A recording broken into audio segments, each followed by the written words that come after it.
السلام عليكم ورحمة الله وبركاته. إن الحمد لله نحمده ونستعينه ونستهديه ونستغفره ونعوذ بالله من شرور أنفسنا ومن سيئات أعمالنا. من يهده الله فلا مضل له ومن يضلله فلا هادي له. أشهد أن لا إله إلا الله وحده لا شريك له وأشهد أن محمدا عبده ورسوله. يا أيها الذين آمنوا اتقوا الله وقولوا قولا سديدا يصلح لكم أعمالكم ويغفر لكم ذنوبكم ومن يطع الله ورسوله فقد فاز فوزا عظيما. الحمد لله الذي بنعمته تتم الصالحات. ربنا آتنا من لدنك رحمة وهيئ لنا من أمرنا رشدا.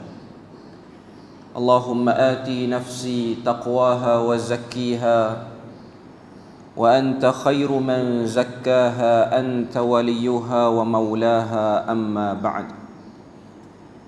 Alhamdulillah, syukur pada Allah Azza wa Jal kerana dengan rahmat dan juga limpah kurnia yang Allah Ta'ala berikan dapat kita bersama pada pagi ini dalam program Ijtima' Jumaat kita yang pertama untuk tahun 2024.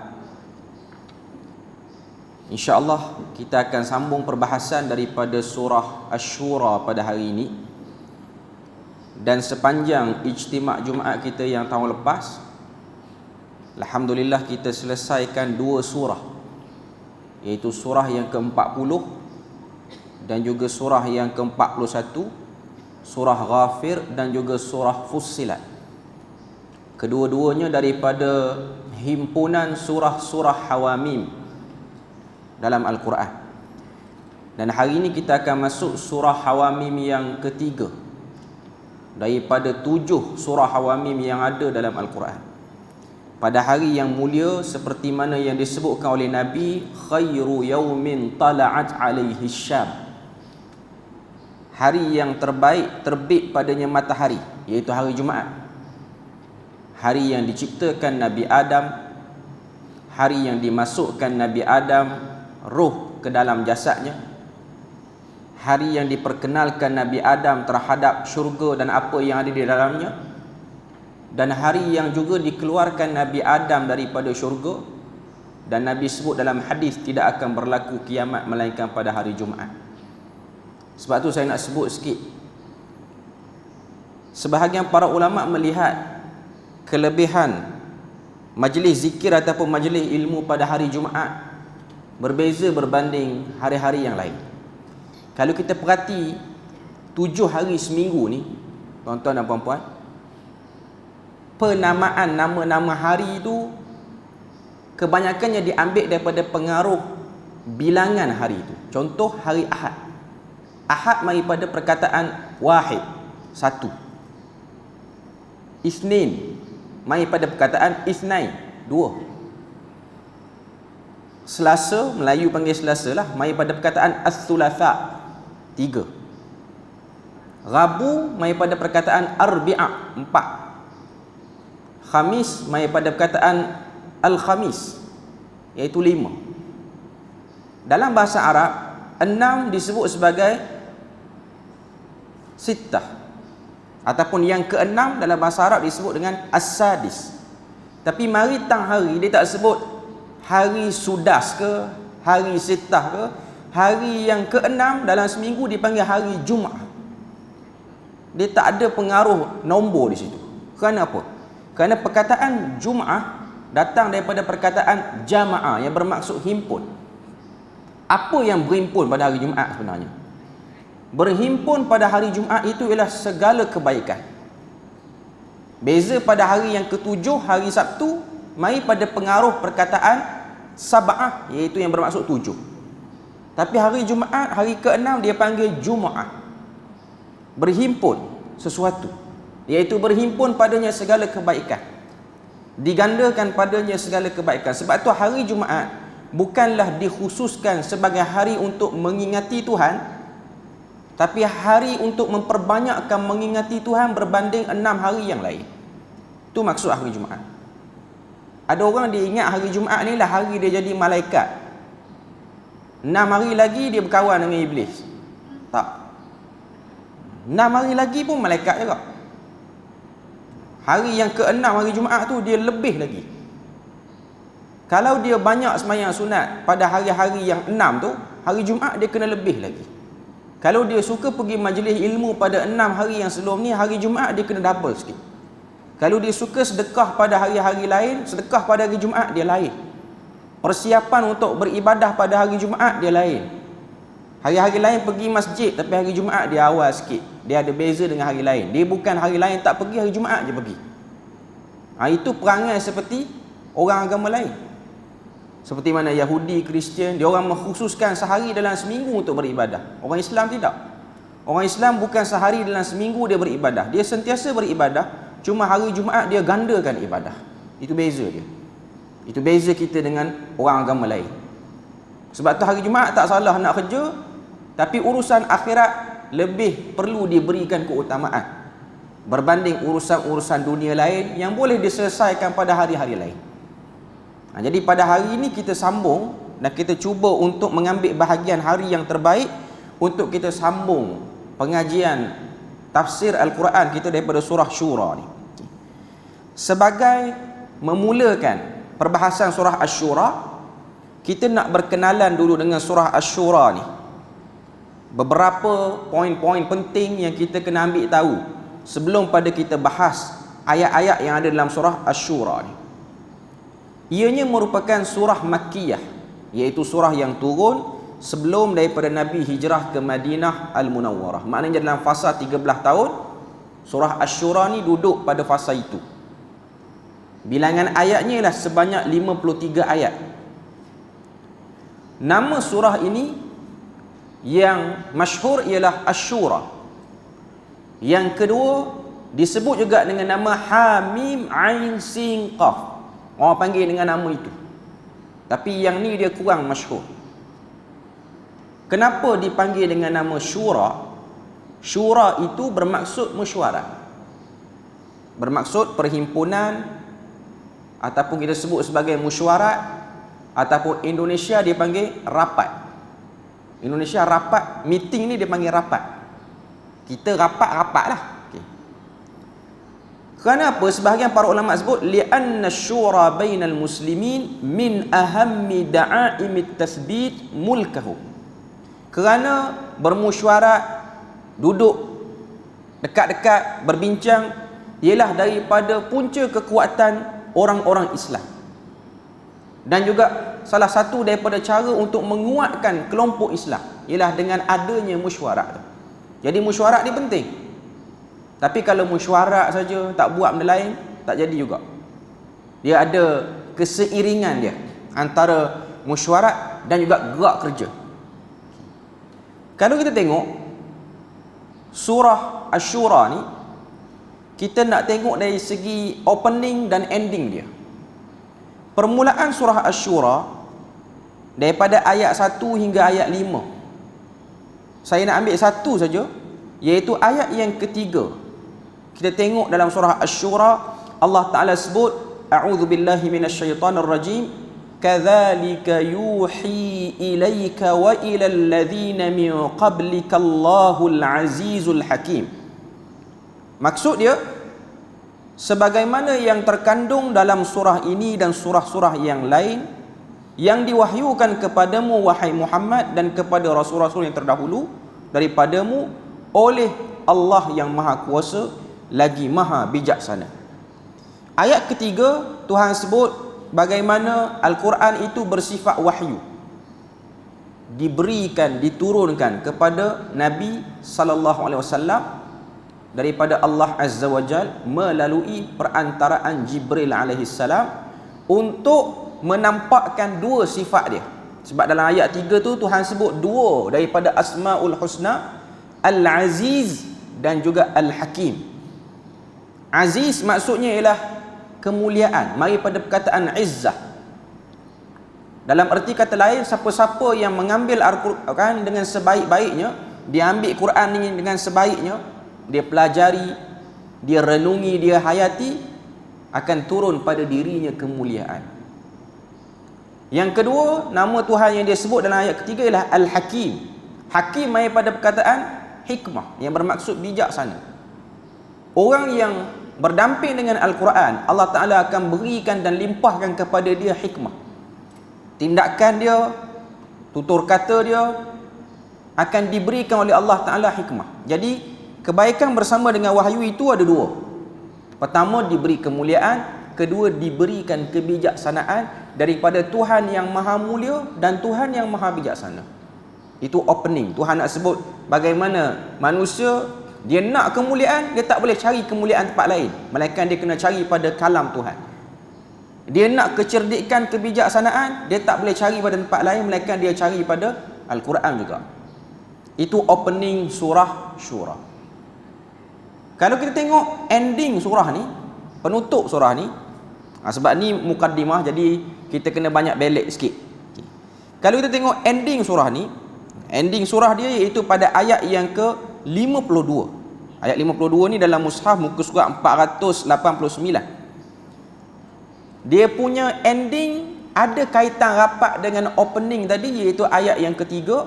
Bagaimana Tuhan sebut pada ayat yang ke-52, wa kadzalika auhayna ilaika ruham min amrina ma kunta tadri mal kitabu walal iman walakin ja'alnahu nuran nahdi bihi man nasha'u min ibadina wa innaka latahdi ila siratim mustaqim.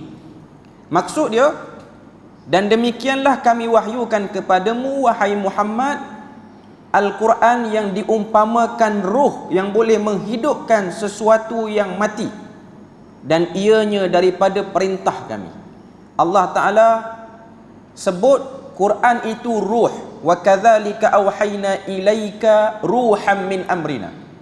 Demikianlah kami wahyukan kepadamu Muhammad satu ruh yang menguatkan kamu. Quran ni dia macam roh. Jasad kalau tak ada roh, tak ada nilai jasad tu. Manusia kalau dihidup atas dunia, dia tidak berpedomankan dengan Al-Quran, dia seperti jasad yang tidak ada roh. Bila mana tak ada roh, tak ada kemuliaan pada dia, apatah lagi nak ada kebijaksanaan. Ni nak kait dengan ayat ketiga tadi. Kemudian Allah Ta'ala sebut ma kunta tadri mal kitabu walal iman. Engkau tidak pernah tahu sebelum diwahyukan kepada kamu apakah kitab Al-Quran itu, dan tidak juga mengetahui apakah iman itu. Akan tetapi kami jadikan Al-Quran itu menerangi dan kami beri petunjuk kepada sesiapa yang kami kehendaki di antara hamba-hamba kami.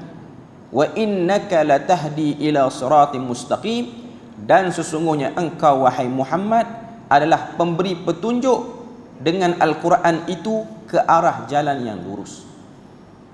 Maknanya orang yang bersama dengan Quran, dia akan dapat kemuliaan, hikmah, dan dia akan dapat bimbingan ke jalan yang lurus. Itu hubung kait antara pembukaan dan penutup bagi surah Syura ni. Jadi ayat 3 opening cerita wahyu, ayat 52 penutup pun cerita wahyu. Nak tunjuk kepada kita bahawasanya betapa besarnya hidup berpayungkan wahyu tu. Kalau kita hidup berpayungkan benda lain, berpandukan benda lain, maka kita tak akan dapat kemuliaan, kebijaksanaan, jalan yang lurus. Bahkan kita akan duduk dalam keadaan tak tahu mana satu iman, mana satu petunjuk.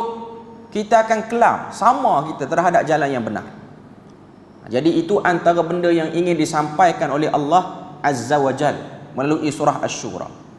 Secara umumnya keseluruhan surah Asy-Syura ni 53 ayat ni, Tuhan nak sebut tentang wahdatil ummah, kesatuan umat ini.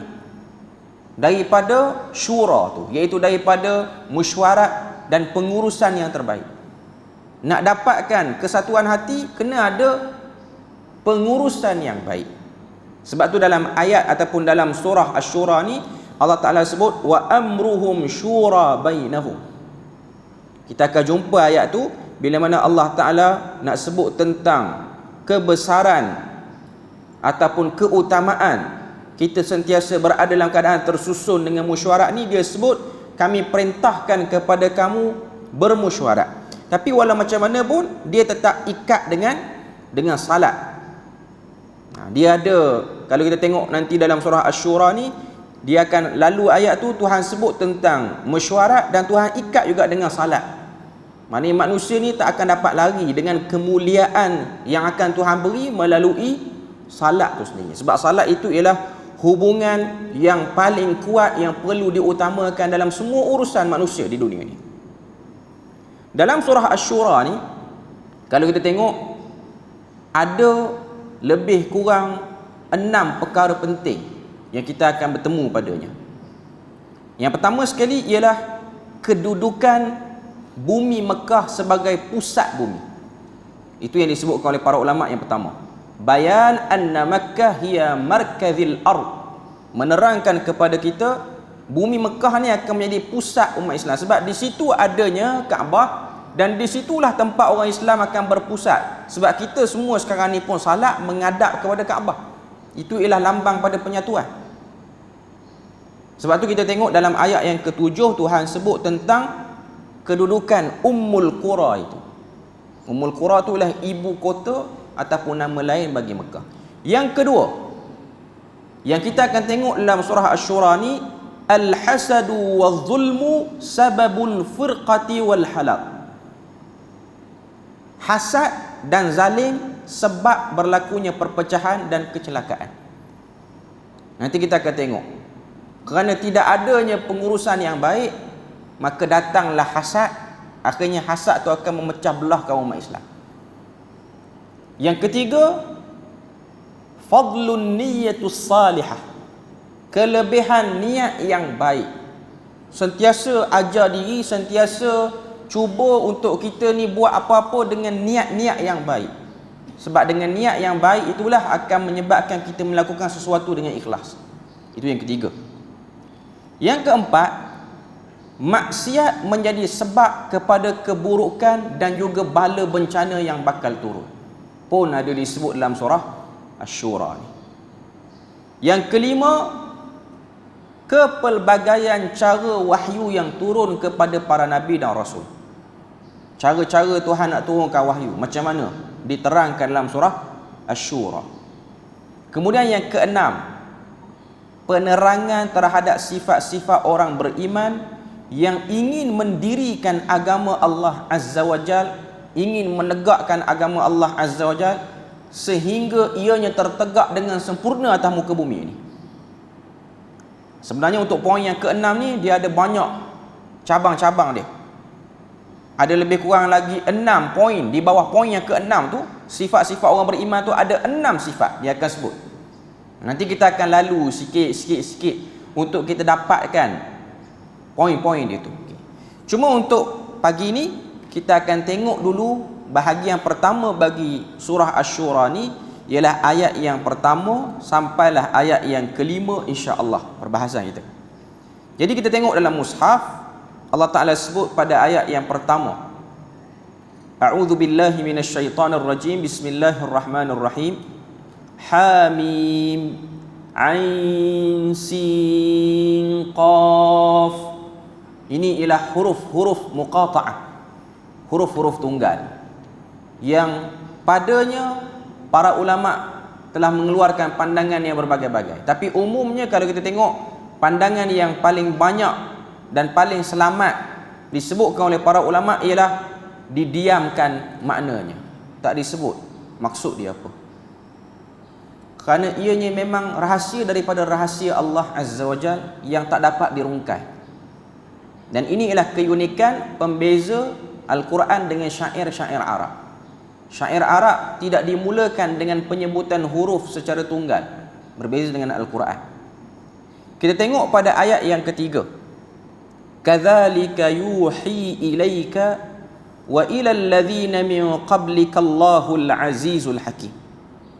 Kalau kita tengok dalam tafsir Ibn Kathir, Ibn Kathir sebut, wa qawluhu kadzalika yuhi ilaika wa ilal ladzina min qablika Allahul azizul hakim, ay kama anzala ilaika hadzal Qur'an kadzalika anzalal kutuba was-suhufa 'alal anbiya'i qablak. Maksudnya ialah seperti mana kami telah turunkan kepadamu wahai Muhammad Al-Quran ini secara beransur-ansur, begitu jugalah sebelum pada ni pun telah turun kitab-kitab dan suhuf-suhuf kepada Nabi dan Rasul yang sebelum pada ni. Maknanya nak sebut dan nak tarik juga kepada kita bahawasanya kita kena percaya dan tahu bahawasanya sebelum pada turunnya Quran ni ada kitab-kitab Tuhan yang lain, ada ayat-ayat Tuhan yang lain yang diturunkan kepada Nabi-Nabi terdahulu.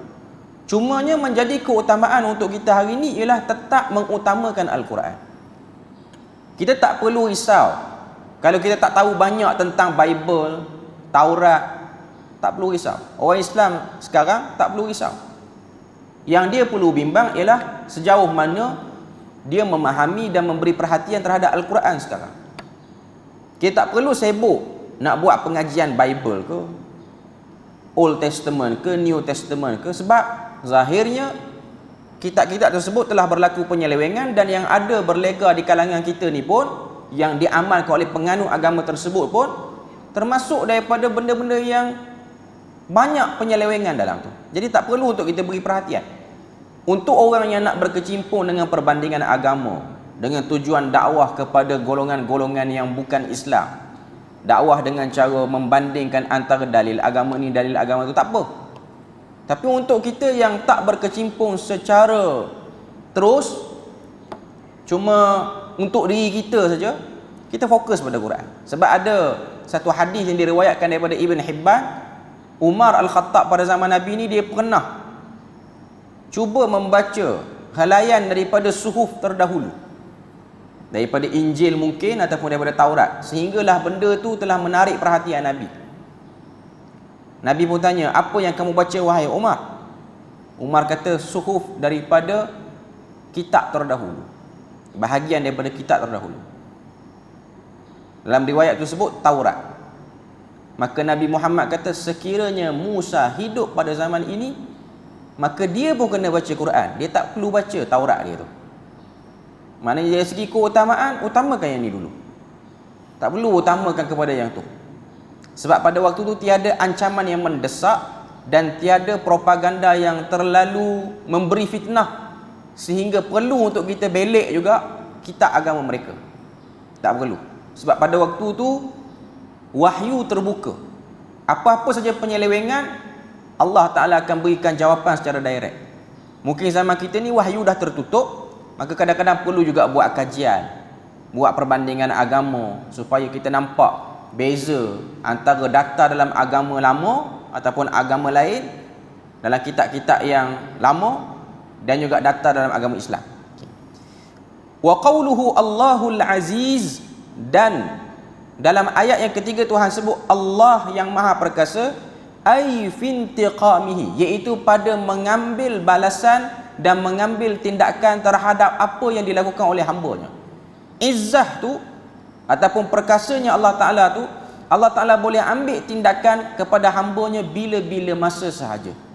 Walaupun hamba-Nya merasa tenang selepas dia menentang Allah Azza wa Jal, tiada apa-apa tindakan yang dia terima.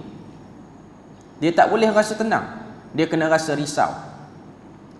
Sebab surah Asy-Syura ni pun dia turun waktu orang kafir, musyrikin Mekah khususnya, mereka ni menunjukkan kedegilan yang luar biasa. Sebelum ni dia orang degil, tapi degil tu duduk di kalangan mereka dan waktu dia orang sembang sama-sama mereka saja. Waktu turun surah Asy-Syura ni, kedegilan itu cuba ditunjukkan, dipamerkan, sehinggalah menyebabkan orang-orang Islam khususnya para sahabat ni rasa terganggu, dan sebahagian mereka mungkin rasa macam dia orang ni macam sengaja nak suruh kita sakit hati, sengaja buat-buat benda-benda yang mengganggu. Jadi itu juga benda yang berlaku pada waktu itu. Jadi sebab tu turunnya surah Asy-Syura. Mudah ceritanya saya nak sebut pada tuan-tuan dan puan-puan, surah Fussilat sebelum ni Tuhan menjawab tentang kesamaran bagaimana orang kafir lawan Nabi dengan dia orang kata, kalau betul agama yang kamu bawa tu, iaitu agama monoteism ni ialah mentauhidkan Allah Ta'ala satu sembahan. Kalau betul lah agama yang kamu bawa, kenapa kami yang politism, yang menyembah banyak seruan, banyak sembahan ni, kami lebih berjaya pada kamu? Sebab berjaya di mata dia orang ialah kaya, banyak duit, banyak harta, banyak anak, banyak isteri, banyak segala-galanya. Itu nilai keberjayaan dia orang. Tuhan turunkan surah Fussilat untuk jawab, itu bukan nilai yang benar, itu bukan kayu ukur kamu betul. Sebab tu awal-awal surah Fussilat pun Tuhan menyebut tentang jawapan itu.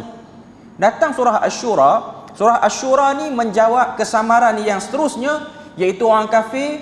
Dia kata, apa yang kami buat ni kitab dulu pernah sebut, kamu jangan perasan kamu betul. Apa yang kami buat ni ada dalil. Bahasa kita sekarang lah, yang kita orang buat macam ni ada dalil. Yang korang rasa dalil tu korang je yang punya, kan? Kita ada dalil. Jadi Tuhan nak sebut dan Tuhan nak tunjukkan surah Asy-Syura ni melalui 53 ayat.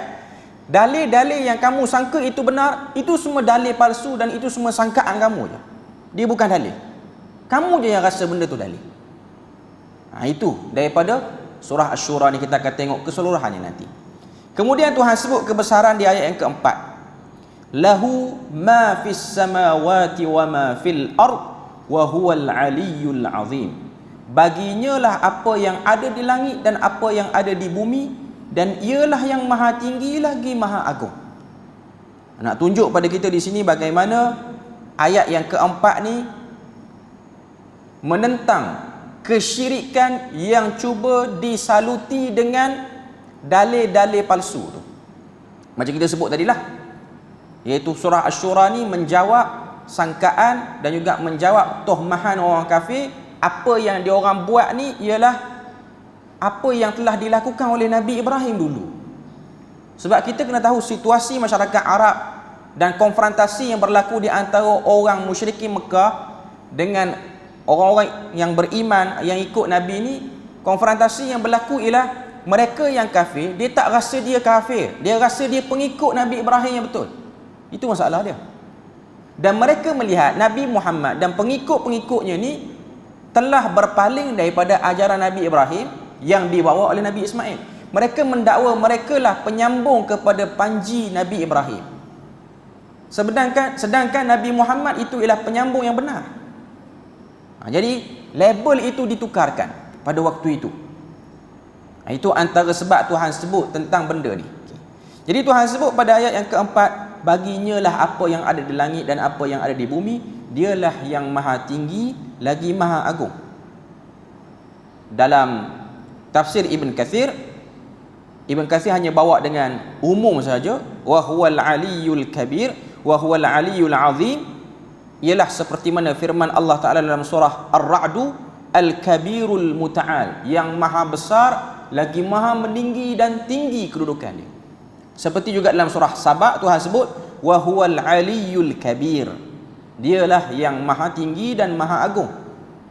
Maknanya nak sebut ianya ialah kesinambungan daripada ayat-ayat sebelum ni ataupun tempat-tempat lain dalam Al-Quran yang menyebut tentang sifat-sifat Tuhan yang besar. Yang seterusnya iaitu ayat yang kelima, yang terakhir perbahasan kita pada pagi ini. Takadus samawati yatafattarna min fawqihin. Alam langit ataupun langit, dalam terjemahan Abdullah Basmih pimpinan Ar-Rahman, dia sebut alam langit. Langit nyaris-nyaris pecah dari bahagian atasnya kerana ngeri dan takutnya kepada murka Allah, sehingga penduduk bumi yang lupakan kebesaran Allah sehingga menyeleweng daripada jalan yang benar. Ini nak sebut pada kita bahawasanya bagaimana besarnya kesan syirik itu. Makhluk lain risau tengok manusia ni mensyirikkan Tuhan. Antara makhluk yang dimentionkan sini ialah langit. Langit ni yang kita tengok dengan mata kita ni, yang ada awan apa semua ni bahagian pada langit. Yang atas lagi daripada tu kita tak tahu, yang luar lagi daripada pandangan kita tak tahu. Tapi langit inilah yang paling luas, menaungi semua yang berada di bawahnya, makhluk yang ada di bawahnya. Maknanya orang kafir, orang Islam yang duduk di bumi ni, semuanya berada di bawah langit. Langit yang besar itu hampir-hampir pecah kerana takut, kerana ngeri terhadap dakwaan orang kafir. Dia sama seperti mana dalam tempat lain dalam Al-Quran, bila mana sebahagian orang-orang kafir mendakwa Allah Ta'ala itu ada anak, langit itu hampir pecah. Contohnya orang Kristian yang mendakwa Nabi Isa itu ialah anak Tuhan, langit itu hampir pecah. Tuan-tuan boleh bayang, semua makhluk Tuhan selain manusia dan jin, mereka takut untuk declare benda-benda yang Tuhan tak beritahu. Nak kata Tuhan ada anak, nak kata Tuhan beranak, mereka takut. Tapi manusia dan jin ni berani, lain macam berani dia. Sehingga boleh kata Nabi Isa itu ialah anak Tuhan. Sebab tu walaupun benda ni dah lepas, saya nak sebut sikit bagaimana sebahagian orang Islam mengambil mudah pada isu perayaan sambutan hari Christmas. Sebahagian orang Islam ambil mudah, rasa macam tak ada apa-apa. Pakai juga topi merah, bergambar juga tepi pokok Christmas, rasa tak ada apa-apa. Kita kena tahu, langit hampir pecah terhadap orang yang mengatakan Tuhan tu ada anak. Makhluk-makhluk lain, mereka tak setuju syirik yang berlaku pada Tuhan. Maknanya dengan bahasa mudah saya nak sebut, kambing pun tak buat benda tu. Kambing tu tak berani kata Tuhan ada anak. Kita ni teruk pada kambing bersama dengan orang yang kata Tuhan ada anak. Bersama, tak kata mengaku tapi bersama. Jadi ini ialah bentuk-bentuk keterukan yang ada sebahagian manusia sebab dia rasa syirik tu biasa. Sebab tu atas nama tolerance, sebab baru ni kan ada keluar kenyataan, ada keratan akhbar ke ataupun media mana tak sebut antara negeri yang paling tolerance dengan agama Kristian, sebab sambutan tu dibuat, dia sebut negeri ni. Saya tak nak mention lah negeri mana, sebab ada orang Islam yang sambut. Sebenarnya tidak menjadi satu benda yang kita perlu risaukan pun kalau orang kafir tak rasa kita ni nak sambut agama dia. Kita kena tahu ini ialah prinsip. Kita bukan larang dia menyambut, cuma nak sebutnya ialah kita tak tunjukkan kita nak sambut benda tu. Kita tak suka. Sebab langit hampir pecah kerana benda ni. Tak suka kepada kesyirikan itu. Antara tanda eloknya keimanan satu orang tu, dia tak boleh duduk dan dia tak boleh bersama dengan orang-orang yang melakukan kesyirikan, terutamanya untuk bersetuju terhadap pegangannya. Nak bermuamalah tu boleh lah, nak beli barang dengan dia, nak buat urus niaga, trading apa boleh. Tapi nak macam saya okey je dengan fahaman ni, tak boleh. Tanda adanya keimanan satu orang tu, dia tak setuju dengan pegangan-pegangan seperti ini. Okay. Kemudian Allah Ta'ala sebut pada ayat yang kelima, wal malaikatu yusabbihuna bihamdi rabbihim, dan para malaikat itu sentiasa bertasbih kepada Allah Azza wa Jal. Nak sebut pada kita bahawasanya antara cara untuk mengangkat kesyirikan itu, membersihkan diri kita daripada adanya bibit-bibit syirik ni, ialah banyak bertasbih. Itu antara yang disebutkan oleh para ulama. Wa yastaghfiruna liman fil ard, dan para malaikat itu memohon ampun kepada sesiapa yang ada di atas muka bumi yang mempertahankan tauhid dan menentang kesyirikan. Malaikat tasbih dan juga minta ampun. Dalam masa yang sama, sebahagian para ulama sebut antara cara untuk kuatkan jati diri kita ni, banyak istighfar, banyak juga tasbih, supaya kita ni tiada rasa mudah nak toleran pada benda yang tak perlu kita toleran. Kita memang diajar untuk toleransi kepada orang agama lain, tapi ada tempat kita tak boleh toleransi, terutamanya pada kesyirikan dia. Sebab tu kita tengok ada sebahagian para ulama ni, mereka bersungguh-sungguh menentang satu projek yang dibuat di UAE, nama dia Abraham Accord. Projek seakan-akan pluralism agama, nak bagi nampak sama. Sebab tu kita tengok antara bibit-bibit projek tu ialah menyambut Aidul Fitri dalam kuil Hindu di UAE. Antara yang dibuat lah. Dan adalah ulama yang bersama dengan mereka di sana. Semoga Allah Ta'ala membimbing para ulama tersebut untuk lebih jelas dalam memberikan pandangan, dan tidak kerana ingin menjaga kepentingan-kepentingan yang bersifat sementara. Sebab itu ialah benda yang tak disukai oleh Tuhan. Hampir langit pecah, maknanya benda ni serius. Ala innallaha huwal ghafurur rahim. ketahuilah Allah Ta'ala itu maha pengampun lagi maha mengasihani akan hamba-hambanya. Maknanya bagi orang yang bersama dengan tauhid, walaupun ianya dihimpit, walaupun ianya ditindas, dipandang serong oleh orang kebanyakan, ketahuilah para malaikat itu sentiasa memberikan penghormatan kepada orang yang bersama dengan tauhid. Sebab benda itu penting. Jadi tema 5 ayat awal ni, tema dia nak sebut ialah kebesaran tauhid dan keburukan syirik. Kerana syirik itu dibenci oleh makhluk-makhluk lain. Jadi kita berpada situ untuk pagi ini. InsyaAllah kita akan sambung pada kali yang akan datang. Dan kita akan teruskan dengan slot yang seterusnya, slot yang ketiga daripada Ustaz Al-Fadhil Ustaz Kadir. Dan kita berpada sini je. Moga Allah Ta'ala beri rahmat dan berkat. Subhanakallahumma wa bihamdik, asyhadu an la ilaha illa anta wa astaghfiruka wa atubu ilaik. Wassalamualaikum warahmatullahi wabarakatuh.